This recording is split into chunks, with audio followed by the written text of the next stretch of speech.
Bismillahirrahmanirrahim. Assalamualaikum warahmatullahi wabarakatuh. Perkenalkan, kami dari kelompok 3. Saya sendiri atas nama Siti Jumranian dan teman saya atas nama Cinta Ulfa, Fatul Mubin, dan Nurmianti. Baik, video ini merupakan tugas dari mata kuliah perkembangan peserta didik. Adapun materi yang akan kami bahas dalam video ini yaitu mengenai konsep kemandirian dan penyusunan diri peserta didik. Baik, langsung saja kita akan membahas mengenai apa sih itu konsep kemandirian dan penyusunan diri peserta didik.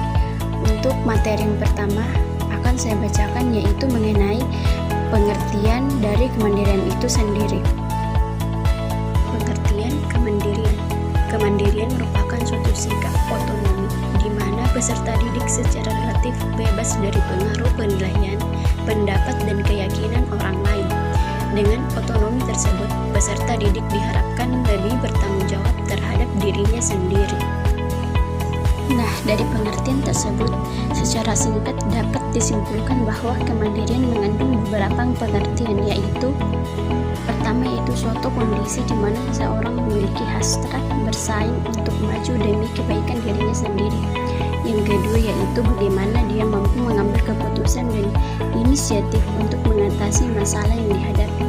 Yang ketiga yaitu memiliki kepercayaan diri dan melaksanakan tugas-tugasnya. Dan yang keempat yaitu bertanggung jawab atas apa yang dilakukannya. Bentuk kemandirian. Bentuk-bentuk kemandirian menurut Robert Hafiz 1972 membedakan kemandirian atas 3 bentuk kemandirian, yaitu yang pertama, kemandirian emosi, yaitu kemampuan mengontrol emosi sendiri dan tidak tergantungnya kebutuhan emosi pada orang lain.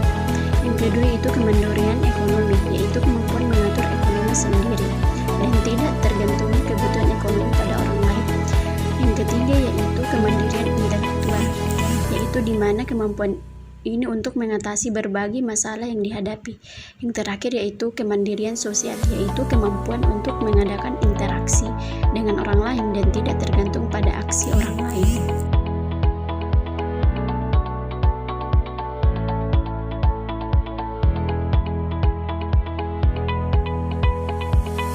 Assalamualaikum warahmatullahi wabarakatuh. Perkenalkan, nama saya Cinta Ulfa dengan NIM H0321-341. Kemandirian adalah kecakapan yang berkembang sepanjang rentang kehidupan individu dan sangat dipengaruhi oleh faktor-faktor pengalaman dan pendidikan. Oleh sebab itu, pendidikan di sekolah perlu melakukan upaya-upaya pengembangan kemandirian peserta didik. Di antaranya, yang pertama, mengembangkan proses belajar mengajar yang demokratis yang memungkinkan anak merasa dihargai. Yang kedua, mendorong anak untuk berpartisipasi aktif dalam pengambilan keputusan dan dalam berbagai kegiatan sekolah. Yang ketiga yaitu memberi kebebasan kepada anak untuk mengeksplorasi lingkungan, mendorong rasa ingin tahu mereka. Yang keempat, penerimaan positif tanpa syarat, kelebihan dan kekurangan anak, tidak membeda-bedakan anak yang satu dengan yang lain. Yang kelima, menjalin hubungan yang harmonis dan akrab dengan anak. Pentingnya kemandirian bagi peserta didik. Pentingnya kemandirian bagi peserta didik dapat dilihat dari situasi kompleksitas kehidupan dewasa ini yang secara langsung atau tidak langsung mempengaruhi kehidupan peserta didik. Selanjutnya yaitu materi mengenai penyusunan diri peserta didik yang akan dipaparkan oleh Fatul Mubin dan juga Nurmianti.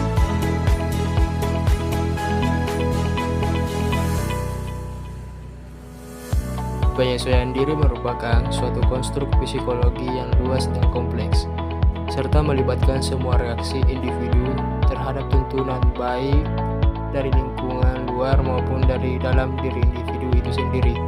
Dengan perkataan lain, masalah penyesuaian diri menyangkut seluruh aspek kepribadian individu dalam interaksinya dengan lingkungan dalam dan luar dirinya. Aspek-aspek penyesuaian diri mengungkapkan bahwa penyesuaian diri meliputi aspek sebagai berikut.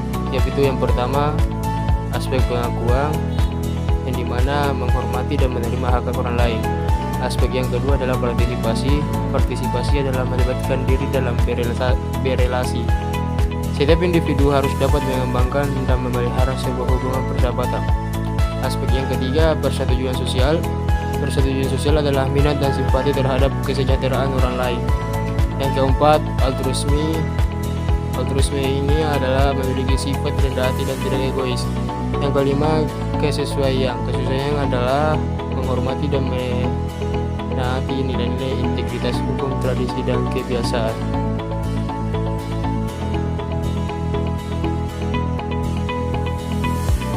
Assalamualaikum warahmatullahi wabarakatuh. Perkenalkan, nama saya Nurmianti dengan NIM H0321352. Di sini saya akan melanjutkan materi mengenai penyesuaian diri peserta didik. Ada beberapa faktor yang mempengaruhi penyesuaian diri. Yang pertama, keadaan fisik. Yang kedua, perkembangan dan kematangan. Yang ketiga, keadaan psikologis. Dan yang keempat, keadaan lingkungan. Dan yang terakhir, tingkat religiusitas dan kebudayaan. Faktor yang pertama yaitu keadaan fisik.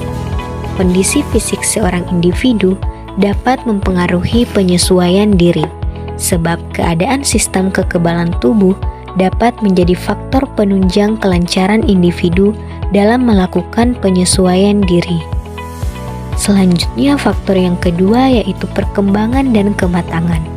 Pada setiap tahap perkembangan, seorang individu akan melakukan penyesuaian diri yang berbeda-beda menurut kondisi saat itu. Hal tersebut dikarenakan kematangan individu dalam segi intelektual, sosial, moral, dan emosi yang mempengaruhi bagaimana individu melakukan penyesuaian diri. Nah, faktor yang ketiga yaitu keadaan psikologis. Keadaan mental yang sehat dapat menciptakan penyesuaian diri yang baik pada individu. Keadaan mental yang baik akan mendorong individu untuk memberikan respon yang selaras dengan dorongan internal maupun tuntutan yang didapatkannya dari lingkungan.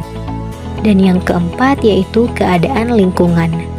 Keadaan lingkungan yang damai, tentram, penuh penerimaan dan dukungan, serta mampu memberi perlindungan merupakan lingkungan yang dapat memperlancar proses penyesuaian diri pada individu. Dan faktor yang terakhir yaitu tingkat religiusitas dan kebudayaan. Religiusitas dapat memberikan suasana psikologis yang digunakan untuk mengurangi konflik, frustasi, dan ketegangan psikis lain.